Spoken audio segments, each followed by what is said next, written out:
Hi, this is Rabbi Shmuel Pollan, and I want to welcome you back to the Light Unto the Nations show. We have a very special show for you today, a landmark show. But first, I have to tell you about this book, All In for God. It just came out. It's the latest of my books, and it's going to teach you a lot. It's going to teach you the information you need to lead your life as a God-fearing person. It's going to talk about self-sacrifice. Is self-sacrifice healthy? Do we really have free choice when God is in control? Does hell exist? What death is all about? Was the world really created in 6 days scientifically? 3 undeniable proofs that God exists. That's what we're going to do on this show. And disobedient children and the death penalty. Where was God in the Holocaust? What is my purpose in life? It goes on and on and on for 360 pages. Large print, easy to read. You will be able to read this and master it, no problem. And that is All In For God. You'll get that at allinforgod.com, allinforgod.com. So as I said, we have a very special show for you today. We're going to get into 3 undeniable proofs that God exists.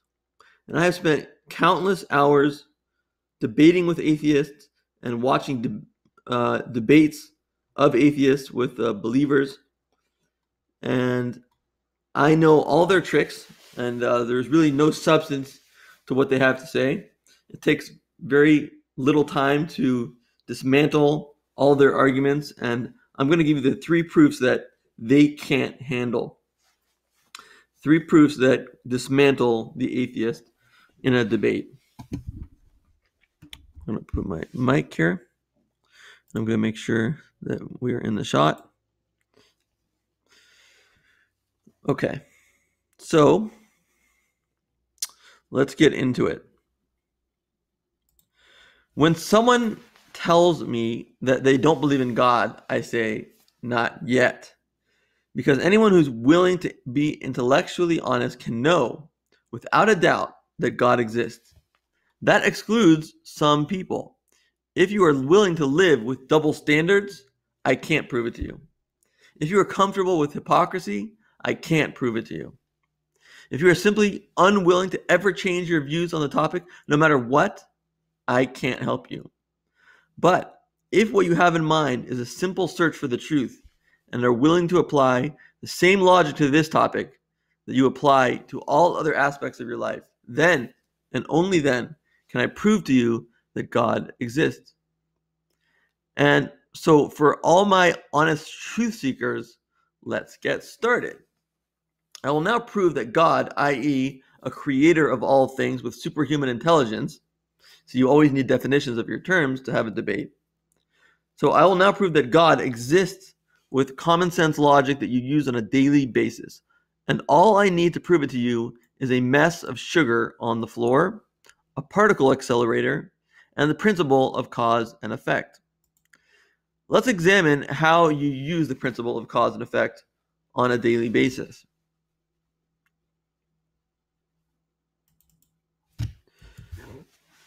I will show you how in all cases you always know that the cause is, quote, worthy of the effect.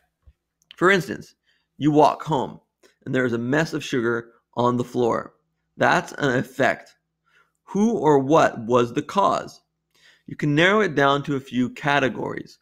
First, you know that something created the mess. Not nothing, but something. It could have been an animal, some kind of rodent. It could have been your toddler. It could have even been your spouse. It could not have been a rock or a plant. These causes are not worthy of that effect. They are unable to produce things like sugar messes. That's proven. Everyone can agree on that.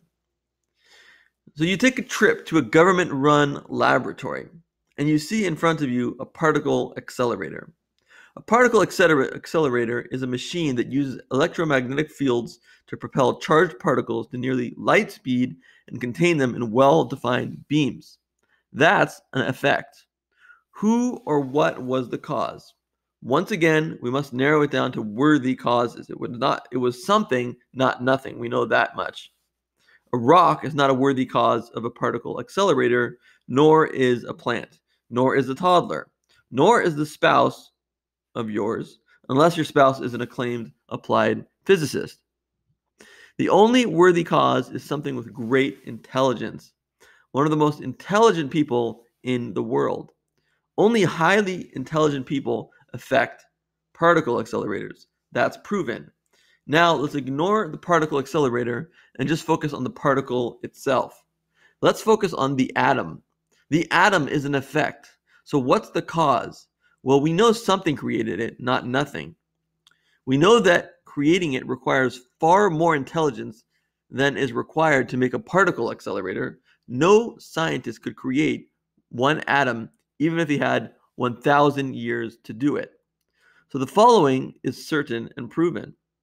The effect of a sugar mess must have had a creator of at least low intelligence. The effect of a particle accelerator must have had a creator of great intelligence. And the effect of the atom must have had a cause that is a creator of superhuman intelligence, because humans cannot do it. Only super intelligence could do it. Since everything is made out of atoms, we have now proven what we set out to prove, using nothing but common sense logic.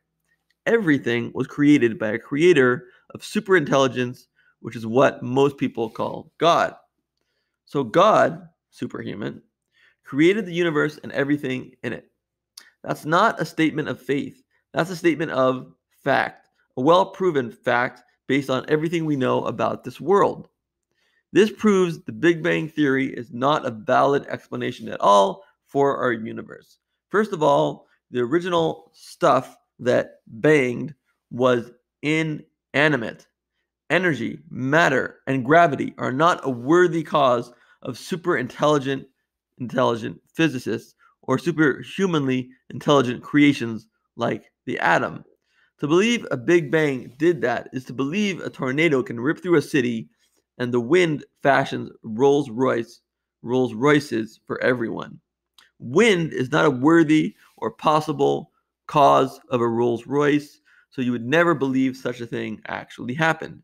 Yet, you may accept the Big Bang Theory, which forces you to believe something even more ridiculous, that inanimate matter causes atoms and apples and brains and hearts and superintelligent scientists. Why the double standard? It's just as foolish as thinking the plant made the sugar mess. Far more foolish beyond words.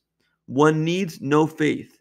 The only worthy and possible cause of a world like ours is an awesome creator of superintelligence, i.e. God, because everything is made out of atoms, and humans cannot create atoms. So it is a superhuman being. And anyone not willing to live in a state of logical hypocrisy now knows that. Some ask, if you use cause and effect logic, you must say that God has had a cause too. The answer is correction. You could say that God had a cause too. It's true. You could say that the creator of this world has an even bigger creator. But you are also not forced to say that, because the whole concept of cause and effect is a principle that exists within this universe. Who knows if it applies beyond this universe in the realm of the creator? Even if you don't buy what I just said, it is still proven that at least a God created the universe. Proof number 2. God appeared on Mount Sinai to an entire Jewish nation and spoke directly to them. If I could prove this, would you start believing? You should, if you believe in history, that is. Because history is like a court case. We try to discover what actually happened, and we use physical evidence and eyewitness testimony to help. Tradition is the way eyewitness testimony is handed down through the generations. In court, the more eyewitnesses you have to your story, the better.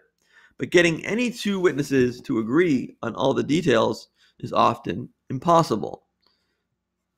Historians do and should rely on tradition, because the stronger a tradition is, and the more details there are of the tradition, and the more details are consistent, the more likely it is that the event actually happened.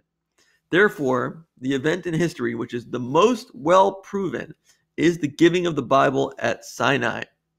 The most well-proven event is that on the 6th of the Hebrew month of Sivan, in 1313 BCE, Moses went up to Mount Sinai, and God spoke directly to the entire Jewish people and gave them the 10 Commandments. This account carries with it many details. They were written down, and the writings are unchanged until today.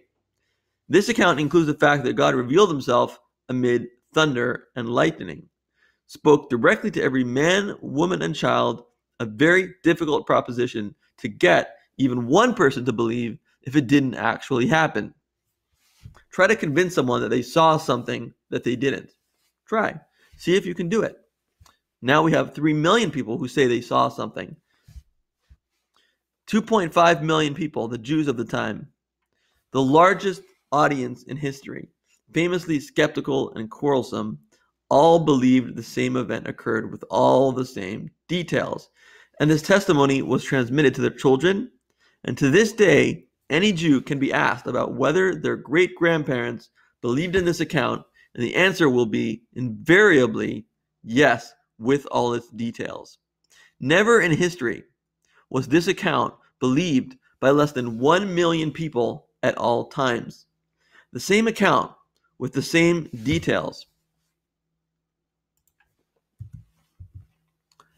No court case and no historical event I know of has near this kind of consistent and overwhelming evidence behind it. That's the tradition, i.e., witness testimony behind Sinai.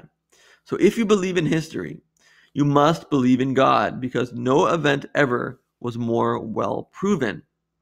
Another point, I said at least 1 million people believe this story happened at all times. Notice something about human nature. Nobody can tell you that you saw something you didn't. They can tell you what they saw. They can lie about that.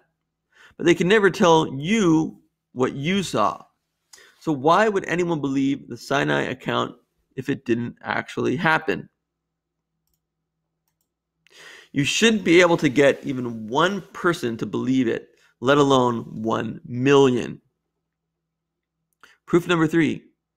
If you believe in your family tree, you must believe in God. Thanks to the field of genealogy, hundreds of thousands of people can now trace their ancestry all the way back to Adam, the first man. Secular genealogists rely on the Bible's account to establish these undisputed lines. We are all a part of the same massive family tree. And our family trees all tell the same story. We did not originate from apes. We came from Adam, a grown, intelligent man. To deny this is to deny all of our family trees, because family trees not only include people, but the stories that happened to those people. But how did Adam come to be this way without anyone else behind him in the genetic line? Well, the story with Adam can be no different than the story with the atom, the particle. A being intelligent enough to fashion a fully functioning human from scratch was behind him in the line. Just like the Bible says, meaning God indeed is the father of all of us. It's part of our family tree. Call it God or just a supremely intelligent being. It's your journey. But I hope you've come to realize that he's there. He's our father. And now you could start the search for him. Don't forget to subscribe and like and hit the bell. And please leave me a comment if you think you can dismantle my arguments. Give it a shot in the comments below.